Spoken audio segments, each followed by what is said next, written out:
ओम गंग गणपते नमः।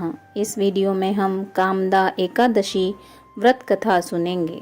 धर्मराज युधिष्ठिर कहने लगे, हे भगवान, मैं आपको कोटि कोटि नमन करता हूँ।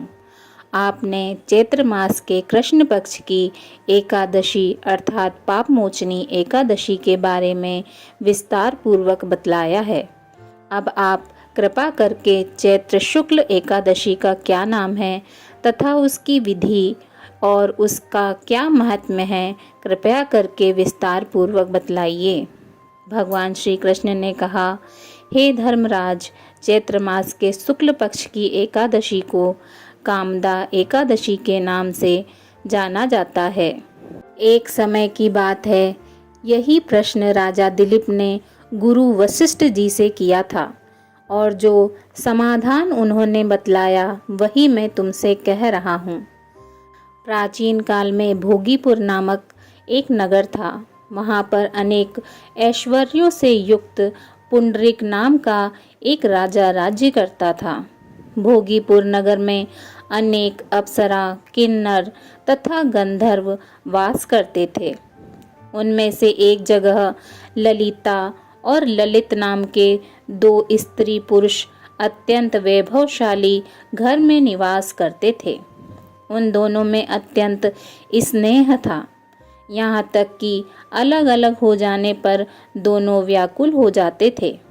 एक समय पुंडरीक की सभा में अन्य गंधर्वों सहित ललित भी गान कर रहा था। गाते गाते उसको अपनी प्रिय ललिता का ध्यान आ गया और उसका स्वर भंग होने के कारण गाने का स्वरूप बिगड़ गया। ललित के मन के भाव जानकर कारकोट नामक नाग ने पद भंग होने का कारण राजा से कह दिया। तब पुंडरीक ने क्रोध पूर्वक कहा कि तू मेरे सामने गाता हुआ अपनी स्त्री का स्मरण कर रहा है, अतः तू नरभक्षी दैत्य बनकर अपने कर्म का फल भोग। पुंडरीक के श्राप से ललित उसी क्षण महाकाय विशाल राक्षस हो गया। उसका मुख अत्यंत भयंकर, नेत्र सूर्य चंद्रमा की तरह प्रदीप्त तथा मुख से अग्नि निकलने लगी। उसकी नाक पर्वत की कंदरा के समान विशाल हो गई और गर्दन पर्वत के समान लगने लगी। सिर के बाल पर्वतों पर खड़े वृक्षों के समान लगने लगे तथा भुजाएं अत्यंत लंबी हो गईं। कुल मिलाकर उसका शरीर 8 योजन के विस्तार में हो गया। इस प्रकार राक्षस होकर वह अनेक प्रकार के दुख भोगने लगा। जब उसकी प्रियतमा ललिता को यह वृत्तांत मालूम हुआ तो उसे अत्यंत खेद हुआ और वह अपने पति के उद्धार का यत्न सोचने लगी। वह राक्षस अनेक प्रकार के घोर दुख सहता हुआ घने वनों में रहने लगा। उसकी स्त्री उसके पीछे पीछे जाती और विलाप करती रहती। एक बार ललिता अपने पति के पीछे घूमती घूमती विंध्याचल पर्वत पर पहुंच गई, जहां पर श्रृंगी ऋषि का आश्रम था। ललिता शीघ्र ही श्रृंगी ऋषि के आश्रम में गई और वहां जाकर विनीत भाव से प्रार्थना करने लगी। उसे देखकर श्रृंगी ऋषि बोले, हे सुभगे, तुम कौन हो और यहाँ किस लिए आई हो? ललिता बोली, हे मुने, मेरा नाम ललिता है। मेरा पति राजा पुंडरीक के श्राप से विशालकाय राक्षस हो गया है। इसका मुझको महान दुख है। उसके उद्धार का कोई उपाय बतलाइए। श्रृंगी ऋषि बोले, हे गंधर्व कन्या, अब चैत्र शुक्ल एकादशी आने वाली है, जिसका नाम कामदा एकादशी है। इसका व्रत करने से मनुष्य के सब कार्य सिद्ध होते हैं।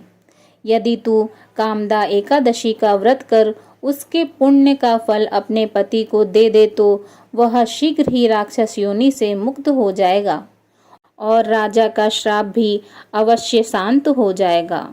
मुनि के ऐसे वचन सुनकर ललिता ने चैत्र शुक्ल एकादशी आने पर उसका व्रत किया और द्वादशी को ब्राह्मणों के सामने अपने व्रत का फल अपने पति को देती हुई भगवान से इस प्रकार प्रार्थना करने लगी, हे प्रभु, मैंने जो यह व्रत किया है इसका फल मेरे पति देव को प्राप्त हो जाए, जिससे वह राक्षस योनि से मुक्त हो जाए। एकादशी का फल देते ही उसका पति राक्षस योनि से मुक्त होकर अपने पुराने स्वरूप को प्राप्त हुआ। फिर अनेक सुंदर वस्त्राभूषणों से युक्त होकर ललिता के साथ विहार करने लगा। उसके पश्चात वे दोनों विमान में बैठकर स्वर्गलोक को चले गए। वशिष्ठ मुनि कहने लगे, हे राजन, इस व्रत को विधि पूर्वक करने से समस्त पाप नाश हो जाते हैं तथा राक्षस आदि की योनि भी छूट जाती है। संसार में इसके बराबर कोई और दूसरा व्रत नहीं है। इसकी कथा पढ़ने या सुनने से वाजपेय यज्ञ का फल प्राप्त होता है। बोलिए श्री हरि विष्णु भगवान की जय। ओम नमो भगवते वासुदेवाय।